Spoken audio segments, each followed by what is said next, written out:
बल होइन भाषा, दिमाग चाहिन्छ, दिमाग।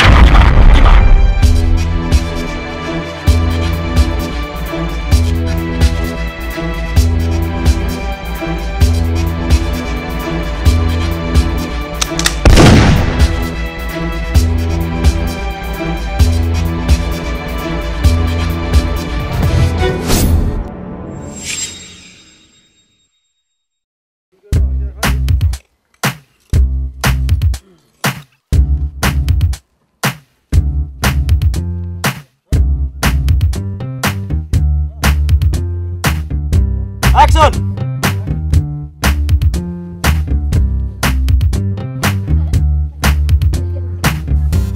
बडो अलिक डर लाग्दो रहेछ पहिलो दिन भएर होला स्मुथली गइरहेछ काम राम्रो हुन्छ Action!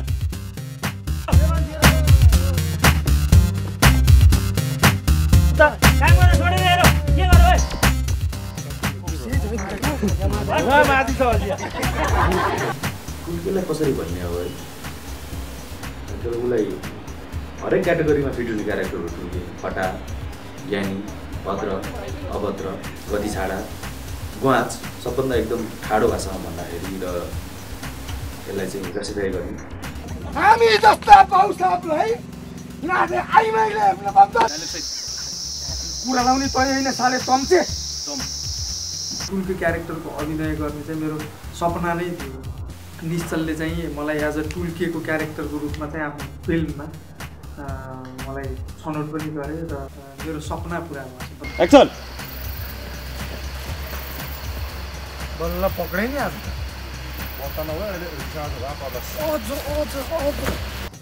अनि कानमा परेको म युम भन्दै गिरिमलाई मात्र नाक बनाएर टुल्के त he's a fun person to be around. He makes you laugh. He's like full of life. तँ मेरो मुन्जे परिस क्या रे मलाई त हाल्दैन सल्लाह गर्छ लौरी ए हाल्दिन नडरा को म के ढोका खोल न ए ढोका खुल्लै छ पुली भित्र आइज अडिसन भयो मेरो पनि मैले अडिसन दिएँ 2-3 जना एक्टरसित निश्चललाई अब मन परेको होला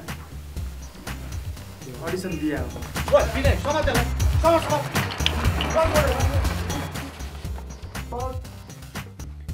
Action! किन आइस त यहाँ तेरो मुखा थुक्न के भनिस् तेरो हात यस्तो चढगन भएन कि उल्टा मुड्कीले हाने कि कहाँ मुड्कीले हाने मैले पहिला नाटक लेखेको पनि त्यो रुसुनको story the true story of आक्युको आक्यु स्टोरीलाई चाहिँ ड्रामाटाइज गरेको नै म आफू टुल्केको रोल गर्नलाई थियो र मैले संयोगवश नाटक खेल्न पाइनँ र मेरो सपना थियो टुल्के कुनै दिन म खेल्न पाएँ भने एकदम खेल्छु गर्छु भनेर त्यही हिसाबले कुराकानी अगाडि बढ्दै जाँदा त्यो अवसर पनि मैले पाएँ।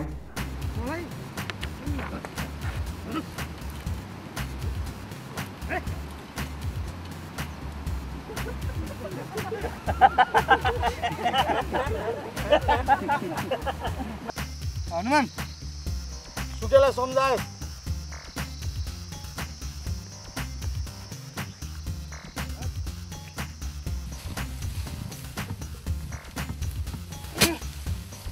कम चामलका एउटा खास्नु तर भाषाको हिसाबले मेरो आफ्नो क्षेत्रकै भाषा हुनाले मलाई त्यति गाह्रो भएन।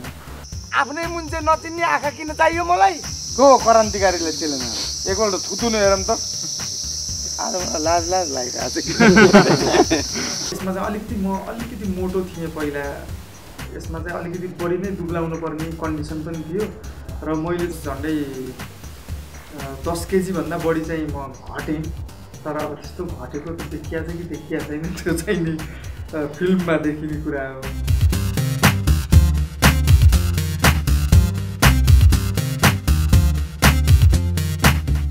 यो फिल्मको टुल्के क्यारेक्टर अलिकति रक्सी खाने सिनहरू धेरै थिए त्यो उसमा तर मलाई डाउट केमा थियो भने त्यो आँखामा नसा कसरी आउँछ अनि मैले निश्चलसित सल्लाह गरेँ रक्सी खाएको जुन सिन छ अनि यसलाई चाहिँ मैले अलिकति रक्सी नै पिएर गरेँ भने तिमीलाई केही आपत्ति छ भनेर मैले निश्चललाई सोधेको थिएँ उसले चाहिँ अनि त्यस्तो अब कन्ट्रोल गरेर हल्का खाएर यदि आँखामा त्यस्तो देखियो भने त्यो राम्रो पनि हुन्छ भनेर निश्चलले पनि भने। अनि त्यस पछाडि मैले चाहिँ त्यो सिनहरूमा चाहिँ हल्का रक्सी चाहिँ पिउँथेँ मैले, त्यो रक्सी खाएको सिन पार्टिकुलर सिनमा टेक त्यस्तो गर्दा कति 18-22 यस्तो हुन्थ्यो। त्यो रक्सी खाँदा के हुँदो रहेछ भने अब सबै चिज मिलाएको छ अनि डाइलग चाहिँ बिर्सिँदो रहेछ, त्यो दिमाग अलि त्यो के भएर हो तपाईँ कागजको टोपी लाएर लगाएको भएर होला मान्छेहरूले मलाई हेरेर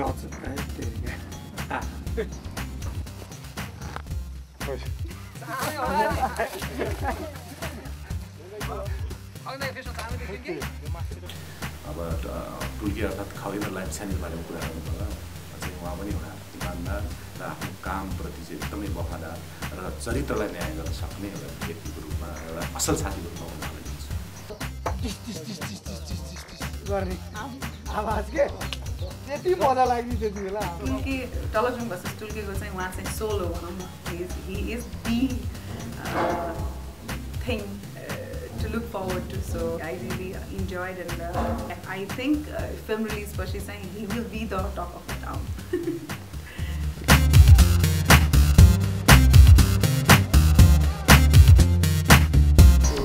जागोट गाउँको गाउँलेहरूले जुन हिसाबले सहयोग गर्नुभयो हामीलाई त्यो चिज सायद विरलै ठाउँमा त्यस्तो खालको सहयोग पाइन्छ होला।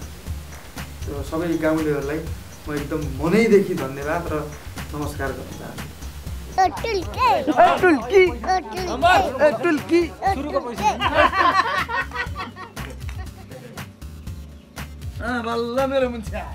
टलकजङ भर्सेस टुल्की फिल्म बनाउने चाहिँ मेरो एउटा सपना थियो। यो मेरो सपनामा चाहिँ आएर निश्चल, रविन्द्र सिंह बानिया, रोजिना सिटौला, रामकुमार बानिया लगायतका अरू साथीहरू जसले चाहिँ एकदम मनबाट कुनै आग्रह पूर्वाग्रह नराखिकन चाहिँ एकदम सहयोग गरे मेरो सपना पुरा गर्नको लागि। म त्यसको लागि चाहिँ एकदमै आभारी छु। त्यसलाई मान्ने कि मलाई ल भन।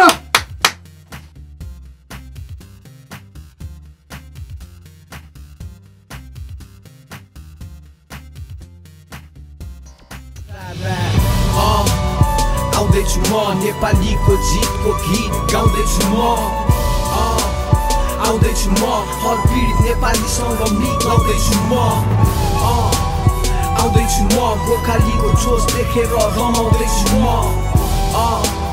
आउँदैछु म हिमालको शीतल हावासँग हराउँदैछु म।